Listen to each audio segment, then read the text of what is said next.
네, 안녕하세요. 네, 지난 시간에 이어서 미술 감상 방법 또 계속 보도록 하겠습니다.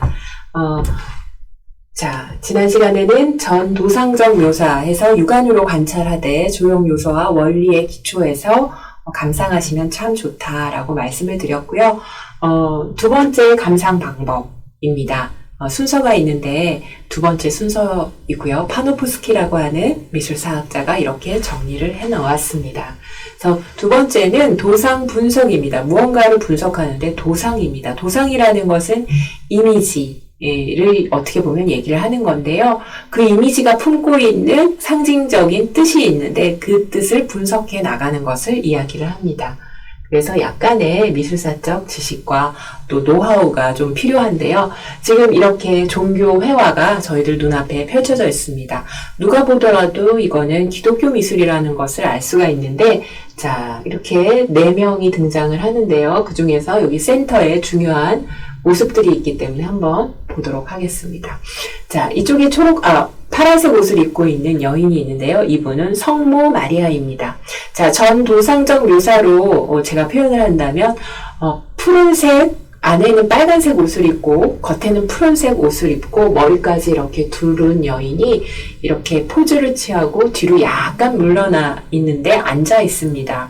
여기까지 표현하는 게 색상에 대해서 제가 이야기를 했죠. 그래서 조형 요소에 따라서 여기까지만 이렇게 인식을 하는 것이 전 도상적 묘사라면 우리는 이분이 성모 마리아를 표현했구나라는 것을 경험에 의해서 많이 알 수 있습니다. 경험이 되기까지는 일단 지식에 대한 습득이 있어야 될 텐데 맞습니다. 성모 마리아가 지금 수태고지를 하고 있습니다. 수태고지라는 것은 무엇이냐면요. 성령에 의해서 예수 그리스도를 잉태하는 그 순간의 모습을 나타내고 있습니다. 자, 그래서 하늘에서 천사가 내려와서요, 이제 막, 두려워하지 말라고 이제 막 얘기하고 있는 중요한 순간입니다. 자, 그래서 우리 성모 마리아가 이렇게 나타나는 곳에는 언제나 순결을 상징하는 남자를 모르고 이렇게 성령에 의해서 잉태됐다라는 그 어떤 상징성으로서 백합꽃이 늘 가운데 아니면 옆에 항상 등장을 합니다. 자, 이런 것들이 다 어떤 상징을 갖고 있고 뜻을 갖고 있죠. 이렇게 하나하나 분석해 가는 것이 바로 도상 분석이라고 할 수 있겠습니다. 자, 그래서 천사의 모습입니다. 날개를 달았기 때문에 천사이고요. 올리브 나무 가지를 지금 들고 있습니다. 그리고 손짓은요, 이렇게 축복하고 있는 손짓이고요. 이런 손짓도 다 하나하나 뜻이 있는데 이런 거를 바로 도상 분석이다. 그래서 조금은 미술사에 대해서 공부를 하셔야지 좀 알 수 있고요. 이 여인은 성모 마리아입니다. 라고 이야기를 할 수가 있습니다. 약간은 두렵지만 두려우면서도 살짝 호기심이 가면서도 그래서 몸의 그 제스처를 참 여기서 잘 표현을 했는데요. 뒤로 물러나면서도 앞으로 나아가는 듯한 그러한 순종하고 있는 여인의 아주 거룩한 모습을 보여주고 있습니다. 네. 자, 그 다음은요. 여기 위에 천사와 그리고 마리아 위에 이렇게 또 새들이 이렇게 그려져 있는데요. 여기 가운데 보면은 비둘기가 그려져 있어요. 이 비둘기는요, 미술사 안에서 성령 하나님을 나타내고 있습니다. 왜냐면은요, 성경에 기록된 바, 예수님이 세례자 요한한테 세례를 받으실 때, 그때 막 성부 하나님이 기뻐하시면서 성령 하나님이 예수님께로 이렇게 내려오는 그런 모습을 묘사를 했는데요. 비둘기와 같은 모습이었다라는 이야기를 합니다. 그래서 성경에 반드시 근거해서 종교 미술은 그렇습니다. 그 교리에 반드시 근거하게 되어 있는데 거기에 근거하여서 이렇게 성령이 보이시면은요. 정말 성령으로 잉태되어 가고 있는 그러한 순간을 포착을 했구나. 이런 거를 이제 알 수 있는 거죠. 그래서 지금 비둘기 하면 딱 성령 하나님 이렇게 하는 것이 도상 분석이다라는 것을 말씀드리고요. 자, 우리 다시 최후의 만찬 현장입니다. 그 식당인데요. 밀라노 산타 마리아 델레 그라치에 수도원에 있는 식당인데요. 그 식당 안에 레오나르도 다빈치가 벽화를 그렸습니다. 최후의 만찬, 지금 이런 모습인데요. 정말 정말 많은 사람들의 사랑을 받은 만큼 너무나 훌륭한 작품인 만큼 보존하는 단계마다 참 이슈가 많이 되었는데요. 어쨌든 이런 작품 좀 여러 가지 컷으로 제가 사진 컷으로 좀 보여드리고 있는데, 여기 이렇게 가운데에 이 남성분은 예수님이다라고 알아보는 단계가 바로 도상 분석이라는 말씀을 해드리고 싶습니다. 전 도상적 묘사에서는 삼각형의 구도의 형태로 어떤 젊은 남성이 눈을 감고 고요하게 앉아있다, 이렇게 표현할 수 있겠죠. 아니면은 파란색 이렇게 망토 같은 거를 걸치고 있다, 이렇게도 표현할 수 있겠고요. 어쨌든 예수님을 중심으로 해서 왼쪽에 6명, 오른쪽에 6명의 인물들이 표현이 되어 있습니다. 이 인물들은요, 성경에 근거하여 예수님의 12제자들이죠. 그래서 3년 동안 공생애의 시간을 거치셔서 제자들로 이렇게 길러내십니다. 그리고 이 최후의 만찬은 제자들과 하는 이 땅에서의 마지막 만찬인데, 식탁 교제인 거죠. 그러면서 성례 만찬에 대해서 이제 말씀도 하시지만, 십자가에 매달리시기 전에 마지막 이렇게 식탁을 나누는 모습입니다. 그래서 최후의 만찬이라는 그러한 타이틀이 붙었고요. 자, 그런데 예수님의 평온하고 아주 안정적인 저 포즈와는 다르게 양쪽에 그려져 있는 12명의 제자들은 굉장히 막 왁자지껄한 모습입니다. 깜짝 놀래고 있는 그 모습입니다. 왜냐하면 이 자리에서 예수님이 너희들 가운데 어떤 한 사람이 나를 배신할 거야 라고 이야기를 하기 때문에 그가 누구요? 라고 이제 막 웅성웅성거리는 표현을 우리 레오나르도 다빈치가 굉장히 아름답게 절묘하게 잘 표현을 했고요. 자, 그래서 여기 예수님이 지금 약간 입을 벌리고 계세요. 그래서 정말 약간 슬픈 듯 하지만은 온화하고 흔들림 없는 표정으로 그런 말씀을 이어가고 계시는 모습이고요. 자, 그렇다면 가운데는 예수님인데 누가 누구일까요? 그 12명의 제자들을 누가 누구일까요? 그래서 바로 예수님 옆에 요한이 있고요. 요한 옆에 베드로가 있고요. 베드로 옆에 이제 유다가 있습니다. 요 세 분을 조금 보겠습니다. 자, 그런 이유가 있는데요. 요한은 가장 사랑받는 제자, 이렇게 나와 있습니다. 그래서 이제 예수님 옆에 이제 그렸을 것 같고요. 우리 영어로 이제 피터인데 베드로 제자 베드로는 이제 수제자였죠. 그래서 첫 번째 교황이기도 으로 이렇게 올려지기도 했는데요. 베드로의 정말 그 성인이 되기 전에 아주 인간적인 면모를 드러내는 스토리들이 참 많이 성경에 실려 있는데 조금 이렇게 좀 급합니다. 그래서 이렇게 이쪽에 앉아 있다가 이쪽으로 넘어가서 이렇게 급하게 이렇게 몸을 기울이고 있는 모습을 볼 수가 있습니다. 자, 이들 가운데 누가 배신자냐? 유다가 배신자입니다. 그래서 유다가요, 돈을 몇 푼 받고 예수님을 팔아 넘겨요. 그래서 여기 보시면은 돈 주머니를 이렇게 꾹 쥐고 있는 모습으로 레오나르도 다빈치가 그림을 그렸습니다.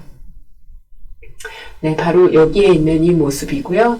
그래서 사랑받는 자의 모습, 약간 성격이 조금 급하게 몸이 탁 나가는 모습과 그리고 시커멓게 그리고요. 돈주머니를 이렇게 쥐고 있는 이런 모습들, 이런 것들을 하나하나 분석하고 나아가는 단계가 바로 도상 분석이다라고 이야기를 할 수가 있겠습니다. 자, 그 외에 유다를 표현한 건 참 많아요. 그래서 유럽의 아주 유수한 박물관을 가면 온통 그리스 로마 신화 아니면은 성경의 이야기들이거든요. 근데 그 중에서도 이런 작품을 딱 보시면은요, 아, 저거는 누구구나 라고 아실 수 있도록 해놓은 거예요. 그래서 누군지 알아볼 수 있는 것을 도상 분석이라고 하는데요. 지금 예수님이 잡혀가셨어요. 잡혀가시려는 그런 장면인데요. 예수님에게 유다가 다가가 포옹을 하면서 키스를 합니다, 얼굴에. 그렇게 약속을 했습니다. 내가 키스한 사람이 바로 예수다. 그러니까 그 사람을 알아보고 바로 잡아가라, 이렇게 얘기를 합니다. 그렇기 때문에 이렇게 다가가면서 키스하려고 하는 아주 그냥 그런 유다를 여기에서 표현을 하고 있고요. 또 다른 버전입니다. 이거는 바로크 초기에 아주 유명한 작가 카라바조가 그린 작품인데요. 예수님이 붙잡혀가는 장면인데요. 여기서도 유다는요, 예수님한테 막 다가가갖고 키스를 하려고 해요. 그랬더니 이제 사람들이, 군사들이 알아보고 이제 잡아가려고 하고 있습니다. 네. 자, 이것도 성경에 나오는 이야기입니다. 보시면은요, 카라바조의 작품이고, 의심하는 도마라고 하는, 이야기인데요. 부활하신 십자가에서 죽으시고 3일 만에 부활하신 예수님께서 부활체로서 예수님과 저희 제자들에게 많은 사람들에게 나타납니다. 그래서 십자가에 못 박힌 그 손의 흔적, 발의 흔적, 그리고 창에 찔린 바로 요 부분에 이제 창칼로 찔리시는데요. 거기에 이렇게 구멍이 나 있는 모습을 이 도마가 손으로 직접 찔러 보고서는 왁 하고 놀래는 그런 모습이에요. 왜냐면은 다른 제자들이 먼저 부활하신 예수님을 만나고서 도마한테 예수님 부활하셨다니까 도마가 안 믿는 거예요.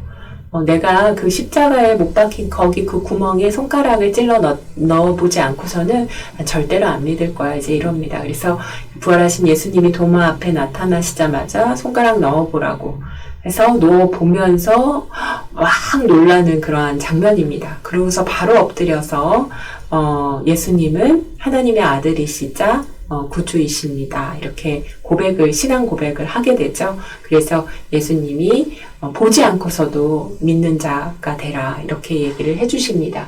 그런 너무 중요한 순간을 카라바조가 여기에다 이렇게 남겼고요. 그러면 제가 이렇게 설명을 했는데 내가 앞으로 특히 서양 미술에 대해서 도상 분석이 조금 가능하려면 그리스 로마 신화와 그리고 성경을 많이 읽어둬야겠다 이런 생각이 좀 드시지 않나요? 왜냐하면은 거의 대부분의 작품들이 성경의 이야기나 그리스 로마 신화의 작품들이고 너무나 많은 인물들이 등장을 합니다. 그래서 그런 이야기들을 미리 읽어두시면 참 좋을 것 같습니다. 그림을 감상하실 때 많은 도움이 되실 겁니다. 이 작품은요, 또 다른 카라바조의 작품인데요. 지금 예수님이요, 제자를 콜링하는 작품이에요. 제자를 부르시는 작품입니다. 그래서 여기서는 마태를 부르는 그러한 모습입니다. 저기 가장 코너에 지금 예수님이 서 계시고 이렇게 손가락을 이렇게 하고 계십니다. 그러면서 바로 이 사람 매튜를 제자로 부르시는 그러한 모습을 보고 계시고요. 자, 그 다음에는 십자가에 매달렸는데 어떤 노인이요.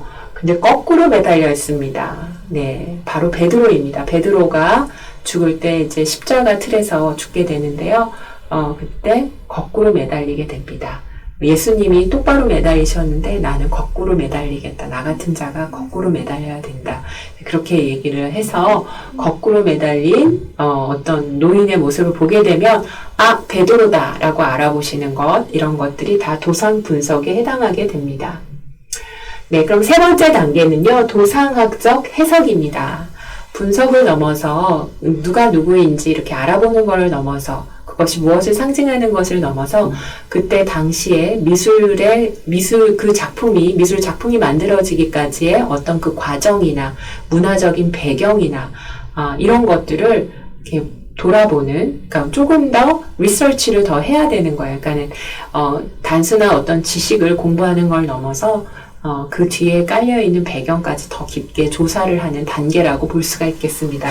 그럼으로써 아주 그 작품에 대한 어떤 감상의 그 틀이 또 딱 완전하게 이렇게 잡혀지게 되겠죠. 그래서 조금 전에 우리 도상 분석에서는 제가 기독교 미술 중심으로 조금 말씀을 드렸는데 우리 도상학적 해석에서는 불교 중심으로 좀 말씀을 드리려고 합니다. 도상이 어떻게 변해갔는지에 대한 설명을 좀 간단히 드릴 텐데요. 일단 불교 하면은 인도에서 출발을 했고요. 인도에는요, 이렇게 긴 석주들이 아쇼카 시절에 있었어요. 아쇼카 왕은요, 불교 신자였습니다.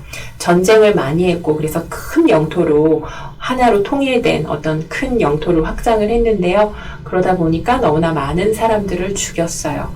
그래서 살생을 금지하는 불교로 기위해서 그 후에 이제 모든 그 곳곳에 이제 불교의 그 상징적인 건물들을 세우기 시작을 하는데 그 중에 하나가 석주입니다. 긴 돌로 된 기둥을 세우는데요. 그 위에는요, 이런 것들이 표시가 되어 있어요. 바로 사자, 코끼리 이런 동물들이 표식이 되어 있습니다. 그래서 요거가 참 중요한데요. 왼쪽은 소의 모습이고 오른쪽은 사자가 있습니다. 그래서 이런 긴 기둥 위 꼭대기에 해당되는 건데 굉장히 정교하게 잘 표현이 됐죠. 그래서 소는 워낙 인도의 문화 안에서 너무나 중요한 동물이고요. 사자는 왕과 같은 표효를 동서남북으로 4마리가 이렇게 붙어 있는데요. 그것이 이렇게 표현되어 있습니다. 이 아래 단이 참 중요한데요. 왼쪽도 오른쪽도 지금 약간 꽃 모양 같은 것이 있죠. 그래서 꽃이 깔려 있고 그 중간에는 한쪽은 이렇게 식물 같은 영험한 식물들 막 이렇게 곡선으로 처리된 그래서 생명력이 이렇게 더해지는 모습들을 볼 수가 있고 여기 이쪽에는 지금 수레바퀴가 보입니다. 이 수레바퀴는 불교를 상징하는 전륜입니다. 바로 불교의 법, 윤회 사상 이런 것들을 이제 표현을 하고 있거든요. 그래서 계속해서 돌고 도는 그러한 모습들을 보여주고 있습니다. 자, 그래서 불교 미술에서는요 불상을 표현하지 못하는 시기가 있었어요. 안 하고 못 하고.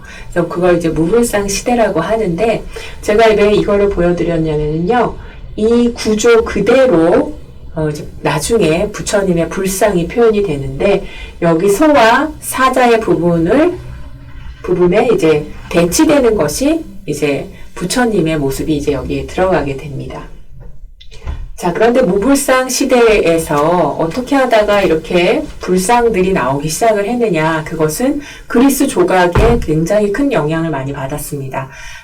바로 헬레니즘 시대에 알렉산더 대왕이 동서양 제국을 제패를 하고 인도의 서북부 지역에 해당되는 간다라 지방에 있는 사람들에게 그리스 조각이 굉장히 많은 영향을 미쳐서 지금 이렇게 이런 작품들을 보면서 예를 들어서 이런 그리스 조각의 작품들을 보면서 이쪽으로 지금 불교 조각으로 전이가 되는 모습을 볼 수가 있습니다. 그럼으로써 도상이 계속 변하는 거죠. 그리스 조각은 그리스 신화에 기반한 그러한 도상인데 그것을 이제 겉모습에 대해서 이렇게 딱 영향을 받고 그 안에 내용들을 이제 바꿔가는 것입니다.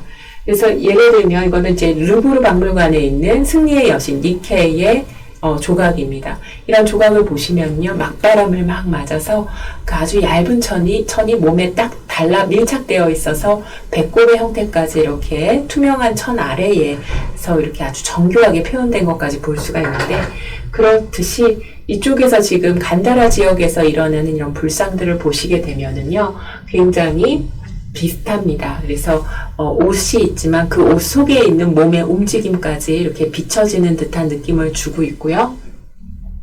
그리고 중요한 것은 옷의 주름이요. 그리스 조각에서 보여지는 주름과 굉장히 매우 흡사합니다. 네. 또 다른 또 점을 조금 더 얘기를 하고 싶은데요. 이건 지금 그리스 조각이거든요. 그리스 조각이 이렇게 서 있습니다. 서 있는 상을 이제 입상이라고 하는데, 자, 다시 조금 넘어가겠습니다. 이 입상을 보시면은 한쪽 다리는 꼿꼿하게 서 있고요. 한쪽 다리는 지금 무릎을 살짝 굽혀서 이렇게 탁 쳐져 있죠. 그러다 보니까 이렇게 똑바로 서 있을 때보다 한쪽 다리를 굽혀서 살짝 이렇게 틀어버리니까 S자 형태의 유동적인 곡선이 전체적으로 흐르게 됩니다. 그래서 서 있을 때 굉장히 부드럽게 딱딱한 느낌이 안 들고요. 굉장히 부드러운 느낌을 주고 또 움직이는 듯한 느낌도 줄 수 있습니다. 그래서 한쪽 다리는 뻣뻣하게 있고요. 다른 쪽 다리는 이렇게 굽혀져 있는 그 자세를 콘트라포스토라고 하는데요. 이 콘트라포스토가 계속해서 이제 고전적인 그런 어떤 클래식한 그런 조각상에서 되게 많이 나타내지고 있습니다. 그래서 이 작품은요, 르네상스 시대의 미켈란젤로의 다비드의 작품인데요. 여기서도 한쪽은 꼿꼿하게 서 있고요. 다른 한쪽은 이렇게 무릎이 살짝 굽혀져 임으로써 입상이지만 경직되지 않고 유동적인 어떤 동세가 살짝 흐름으로써 부드러운 느낌을 주고 있습니다. 그래서 콘트라포스토를 지금 여기서도 활용을 했다는 것을 알 수가 있습니다. 자, 그렇다면 여기 불상도 간다라 시대의 불상인데요. 이 불상 안에도 콘트라포스토를 흉내낸 흔적이 있습니다. 여기 보시면은 이렇게 옷으로 가려져 있는데 이쪽은 무릎이 안 튀어나왔고요. 여기서는 지금 무릎이 튀어나온 것으로 살짝 표현이 되어져 있습니다. 그래서 뭐가 뭔지 몰라도 이 콘트라포스토를 흉내내고 있구나라는 것을 알 수가 있고 그리스 미술에 대해서 그만큼 막대한 영향을 받았다라고 말씀드릴 수 있겠습니다. 네. 자, 그것이 한 1세기 정도의 이야기예요. 간다라 미술이 시작된, 불상이 조성된 것이. 근데 동시대 때 인도의 내륙 지역에 이제 마투라라고 하는 지역이 있었는데 그 지역에 지금 이와 같은 불상이 만들어졌습니다. 그래서 보시면은 훨씬 더 옷이 얇아졌고요. 내륙 지역이기 때문에 훨씬 덥습니다. 자, 그리고 이렇게 앉아있는 자세, 결과부자하고 있는 자세가 인도에서 수행할 때의 기본 자세입니다. 요가를 해보신 분들은 잘 알고 계실 거예요. 어떻게 앉아야 되는지 결과부자를 하고 그것을 했을 때 척추가 쭉 늘어나죠. 그러면서 똑바른 자세를 할 수 있게 되고 호흡을 제대로 할 수 있게 됩니다. 그래서 단전에다가 이렇게 두 손을 모으고 있다가 거기에서 이제 배로 숨쉬는 복식 호흡으로 이제 들어가죠. 그러한 모든 것들이 지금 여기에 담겨져 있습니다. 이거는 인도 전통의 것이죠. 그래서 간다라 지역에도 불상을 만드니까 우리도 만들자 해서 같은 시대에 굉장히 다른 두 가지 방식의 불상이 나타난 굉장히 재미난 현상이 일어나는 시대가 되었습니다. 네, 그래서 보리수 나무 아래에서 지금 수행을 하다가 깨달음에 이른 부처님이 너무 기뻐서 눈을 번쩍 뜨고요. 그리고 입술은 해맑게 웃고 있습니다. 너무 기쁘기 때문이죠.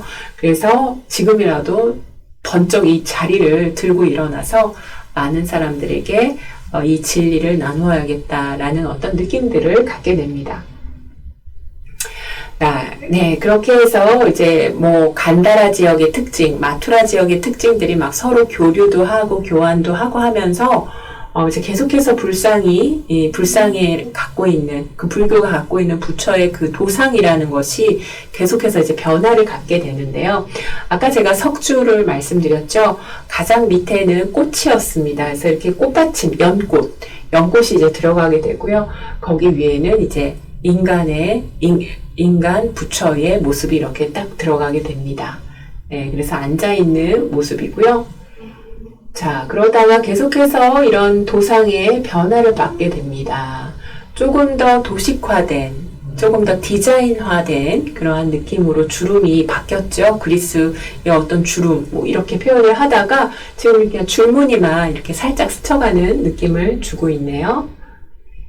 네, 자, 그러다가요, 우리가 너무나 익숙한 어떤 부처의 모습이면 이래야지라는 모습에 이제 도달하게 되는데 그것은 굽타 시대 때 만들어집니다. 굽타 시대는 인도인들이 통일한 어떤 아주 인도의 역사에서 황금기 시대를 말하는데요. 이 시절에 굽타와 간다라 미술과 그리고 양식과 그리고 마투라 양식이 이제 서로 합쳐지면서 또 하나의 새로운 불상이 만들어지고요. 이것이 이제 중국과 한국과 일본으로 들어가게 됩니다. 가장 큰 특징은 머리에 육개와 나발이 이제 만들어진 모습이고요. 자, 이 모습은요, 이거는 어느 시대의 불상일까 참 애매할 수 있는데요. 왜냐하면 이 모습이 지금 고행의 그 급점을 찍고 있는 석가모니 부처님을 나타내고 있기 때문입니다. 그래서 식음을 전폐하고 이렇게 수행을 정진하고 있는 모습이죠. 그럼에도 불구하고 자세는 하나도 흐트러지지 않은 그런 모습을 볼 수가 있는데 여기서 보시면은 머리 헤어스타일이나 머리의 모습 이런 것들이 보면 아직 굽타의 육개와 나발로 형성되지 않은 모습입니다. 그리고 이제 약간 굽실굽실한 그리스 사람의 그런 어떤 머리 형태를 갖고 있기 때문에 이것은 또 간다라 미술로 지금 알려져 있습니다. 네, 그렇게 해서 조금 비교해 보자면 왼쪽은 간다라 미술, 굽실굽실한 머리와 그리고 그리스 사람처럼 이렇게 좀 이목구비가 날카롭게 잡혀져 있죠. 자, 이쪽 같은 경우에는 굽타예요. 머리가 육개와 나발로 이렇게 딱 형성이 되어 있고요. 도톰한 인도 사람의 얼굴로 지금 확정이 되었습니다. 자, 이러한 것들이 이제 중국의 당나라를 거쳐서 이제 삼국시대 이런 걸 흘러내려와서 이제 통일신라 시대에 조성된 석굴암의 본존불의 모습이 이렇게 도착을 하게 됩니다. 그래서 다 같은 부처이지만 약간의 그런 어떤 양식적인 변화가 있고요. 이런 것들을 이렇게 쭉 보는 것이 도상학적 해석이다라고 볼 수가 있겠죠. 단순히 이거는 부처입니다라고 딱 얘기하는 것은 도상 분석이라면 그 뒤에 어떻게 이런 도상들이 서로가 서로에게 영향을 주었고 더 깊은 내용으로 조사를 해서 그 그림에 대해서 더 깊이 있게 이해하는 것을 이제 도상학적 해석이다라고 이야기를 할 수가 있겠습니다. 그래서 이 얼굴에는요, 당나라 시대 얼굴도 다 들어가 있고요. 뭐 그리스에서 조각을 보고선 영감을 얻었기 때문에 그리스의 모습도 들어가 있다고 할 수가 있겠고요. 간다라, 굽타, 그리고 마투라 모든 것들이 이제 여기에 한꺼번에 들어가 있고 최종적으로는 이제 신라인의 어떤 그런 모습까지 다 들어가 있는 아주 국제적인 얼굴이라고 할 수가 있겠습니다. 네. 자, 그러면은 인도에서 중국 땅으로 어떻게 불교가 전래가 되었을까요? 바로 서역 지역을 통해 관통해서 들어갔는데요. 실크로드죠. 그래서 실크로드의 하나였던 호탄이라는 오아시스의 도시가 있었는데 그곳에서 만들어진 불상은요. 그 지역의 사람을 이렇게 조금 닮아 그리게 됩니다. 자, 그러다가 이제 중국 땅에서 이제 발굴된 중요한 작품인데요. 여기에서는 지금 머리 형태가요, 그냥 이렇게 똘똘똘똘 중국 스타일로 이렇게 딱 헤어스타일이 안착된 모습을 볼 수가 있어요. 그래서 육개와 나발이 아니라 이렇게 그 부분이 참 잘 이해가 안 갈 수도 있죠. 자, 그리고 여기에서는 우리와 같은 직모, 굽실굽실한 머리도 아니고 동글동글하게 박혀있는 육개와 나발도 아닌 중국인의 머리, 직모로 표현이 되어 있습니다. 불교를요, 받아들이는 순간 100% 수용하는 것도 아니고 100% 불교의 그 어려운 교리가 이해가 되는 것은 아닙니다. 그래서 아주 긴 시간이 필요하고요. 그래서 그 긴 시간 안에서 이러한 예술 작품들을 보면서 이 남겨진 문화 유산들을 보면서 이 시기에는 불교를 얼만큼 이해했겠구나 라는 것이 이제 느껴집니다. 그래서 그 과정적인 전환기점의 그러한 작품이라고 이해해 주시면 될 것 같고요. 자, 그렇게 해서 이제 불교가 중국에서 이제 수용이 되면서, 어떤 일들이 일어나냐면은, 부처를 왕처럼 표현하는 일, 왕을 부처처럼 표현하는 조각상이 이제 나오기 시작합니다. 그 중에 하나는요, 이렇게 골룡포를 입힙니다. 골룡포. 황제만 입었던 임금의 옷이죠. 그래서 그거를 입힌 불상이 이제 딱 등장을 하게 됩니다. 네.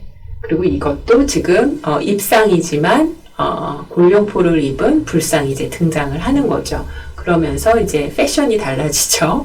간다라 지역에서는 그리스 사람들이 표현한 그 옷주름을 막 모방을 했었는데, 이제는 완전히 다른 중국 스타일의 골룡포를 입음으로써 완전히 다른 그런 주름이 이제 형성이 됩니다. 네, 여기는 이제 석굴암인데요. 아까 조금 전에 본존부를 보시기도 했지만 석굴암의 모습입니다. 이제 일제강점기 시대 때 많은 일본의 고고학자들과 고관들이 이제 우리나라 국토 전체를 이제 조사를 합니다. 어떤 유물들을 조사를 하고 그것을 식민 통치에 어떻게 적용할 것인지를 연구하기 위함이죠. 자, 그래서 이렇게 보시면은 이 석굴암에 이제 본존불이 들어가 있습니다. 그러면은 조금 더 이 모습이 왜 국제적인 모습인지 조금 더 이해가 가실 것 같고요.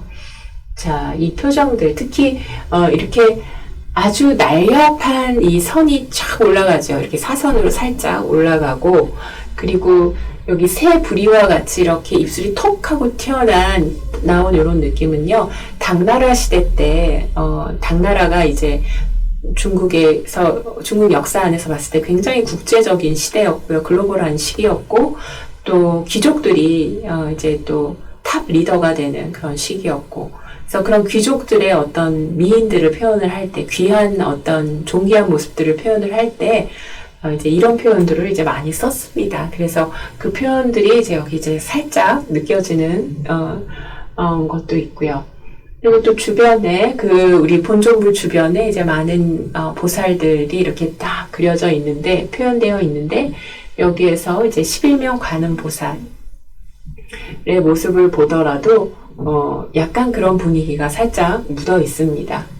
그러니까는 미술을 또 정말 욕심내서 내가 한번 제대로 감상해 보고 싶다 하시면은, 미술사 책도 또 많이 읽으시고 그러시는데, 일단은 전시장에 많이 다니시는 게 좋아요. 그래서 많이 보시면은 전혀 상관없는 작품들인 것 같은데, 얼뜻 어디서 봤던 거랑 뭐가 조금 유사한 점이 있다.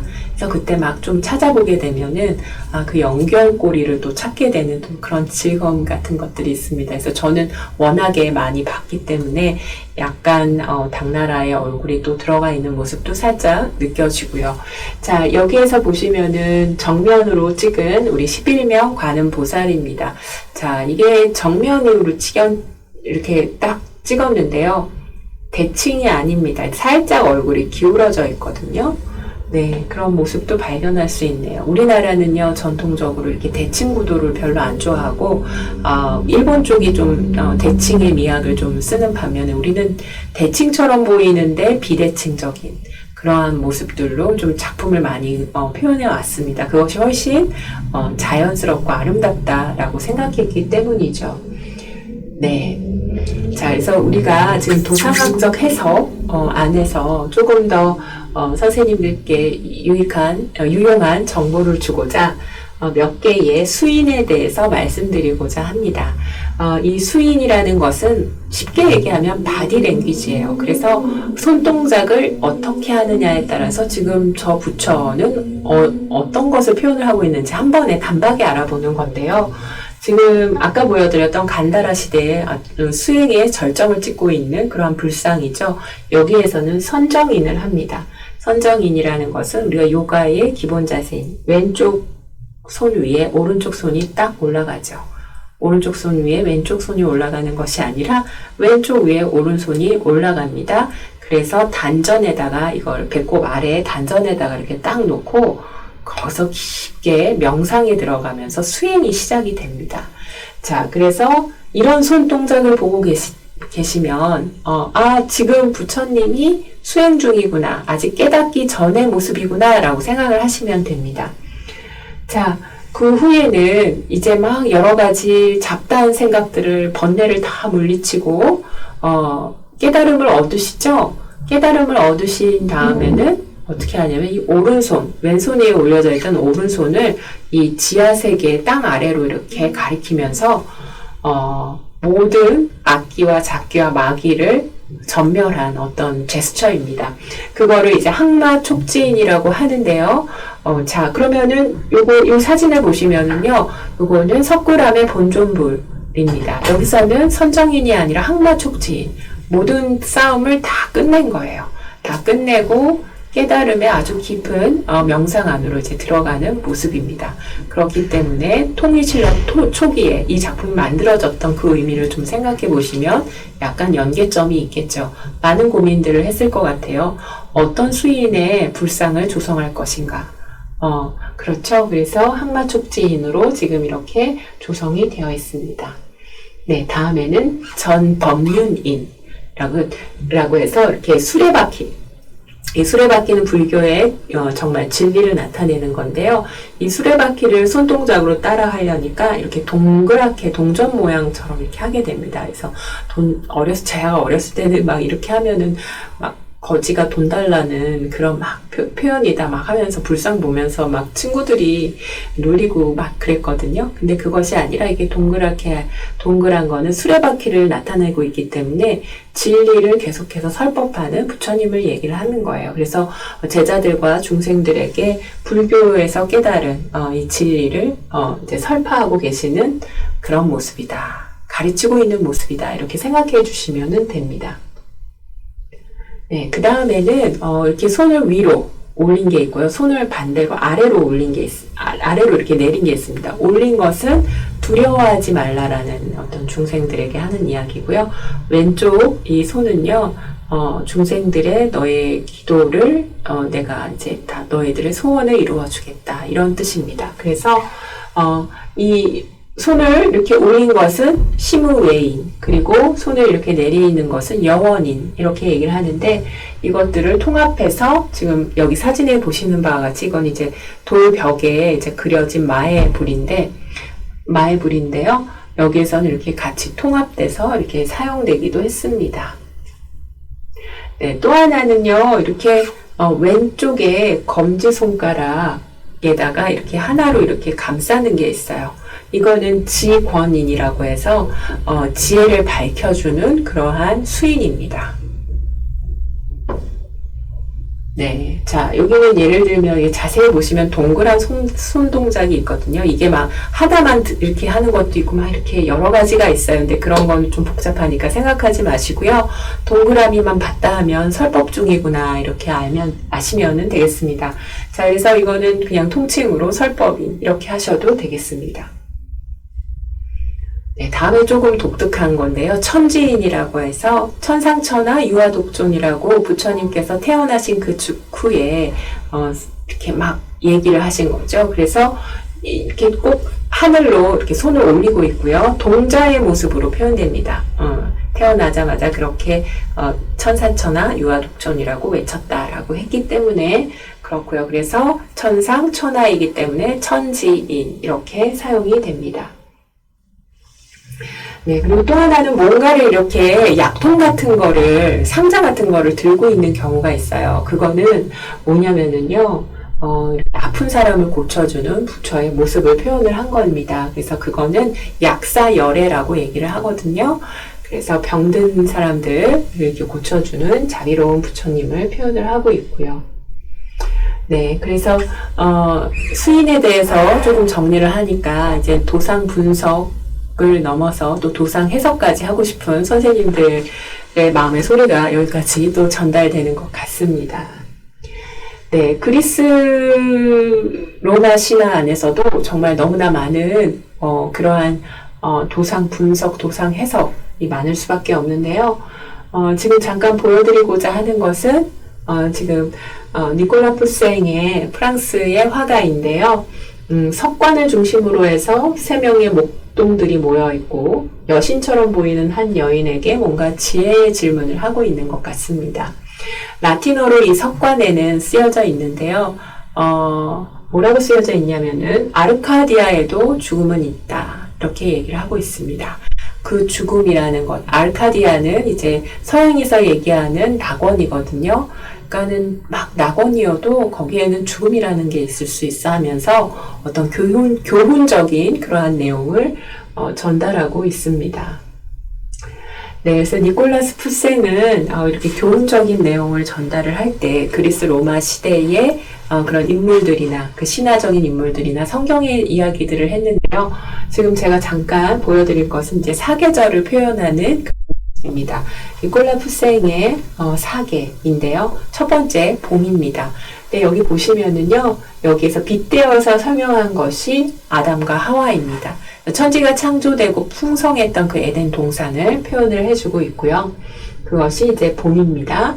자, 그 다음에 여름은 또 이것도 성경의 이야기인데 룻기에 나오는 룻과 보아스가 어떻게 만나는지에 대한 이야기입니다. 그래서 막 그 이삭을 줍고 있는 그 룻을 이제 보아스가 이제 만나게 돼서 나중에 이제 두 분이 결혼을 하게 되죠. 그러면서 거기 그 라인에서 이제 예수 그리스도가 나오게 됩니다.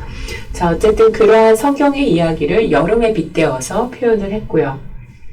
자, 다음에는요, 가을인데요. 이 가을은 가나안 땅으로 정탐을 나갔다가 돌아온 사람들이 포도송이를 이렇게 들고 들어옵니다. 가나안 땅이 얼마나 풍요로운지를 보여주기 위함인데요. 그러한 이야기에 빗대어서 지금 가을을 상징해주고 있습니다. 자, 네 번째, 겨울은요. 겨울은 노아의 홍수와 같은 대재해의 홍수를 지금 표현을 하고 있습니다. 그래서 굉장히 죽음의 무서운 공포심을 지금 불러일으키고 있거든요. 그래서 이런 식으로 지금 표현을 했는데요. 이것이 이제 주제가 되어서 그 후배 작가들이 계속해서 윈터에서 보여졌던, 겨울신에서 보여졌던 대홍수의 장면들을 이렇게 표현을 해주고 있습니다. 그래서 되게 좀 약간 무서운 풍경인데 왜 굳이 저렇게 무섭게 표현할까 그렇게 생각하지 마시고 이면에는 굉장히 깊은 어떤 주제가 담겨져 있다. 그래서 이런 것들을 알기 위해서는 도상학적 해석 안으로 깊게 더 접근을 하셔야겠죠. 그래서 그 후에 또 이렇게 젤라과라고 하는 사람이 이 윈터라는 그 풍경을 비슷하게 표현을 하면서 공포심 있게 표현을 하면서 뭔가 이렇게 구조받는 사람들. 그래서 이게 절대적으로 막 100% 찐한 어떤 절망을 표현한다기보다는 저 멀리 빛이 들어오기 있기 때문에 뭔가 또 희망을 또 상징하는 면도 동시에 없지 않아 있습니다. 네, 계속해서 이제 그러한 풍경이 이제 보여지는데요. 동서양에 있어서 봄, 여름, 가을, 겨울을 표현하는 방식이 다 달라요. 그래서 개념이 다르기 때문이거든요. 우리는 똑같은 봄, 여름, 가을, 겨울을 맞이하고 있는데 참 그것을 거기에 담고 있는 메시지가 다르다는 것이 참 놀랍고요. 그리고 그 역사의 그 줄기를 따라서 계속해서 이런 스토리들이 쌓여오고 또 확장되고 전개되어 간다는 것이 참 흥미로운 것 같습니다. 네, 그래서 이것으로서 미술 감상에 대해서 이제 마무리를 하는데 전 도상적 묘사, 도상 분석, 도상학적 해석 이렇게 세 가지 방법으로 파르노피우스키라고 하는 미술사학자가 정리를 해놓은 그 방식대로 또 제가 강남 시니어 플라자에서 가르치고 있습니다. 네, 그래서 오늘 또 이렇게 수업을 들어주셔서 감사드리고요. 다음에 또 뵙도록 하겠습니다. 감사합니다.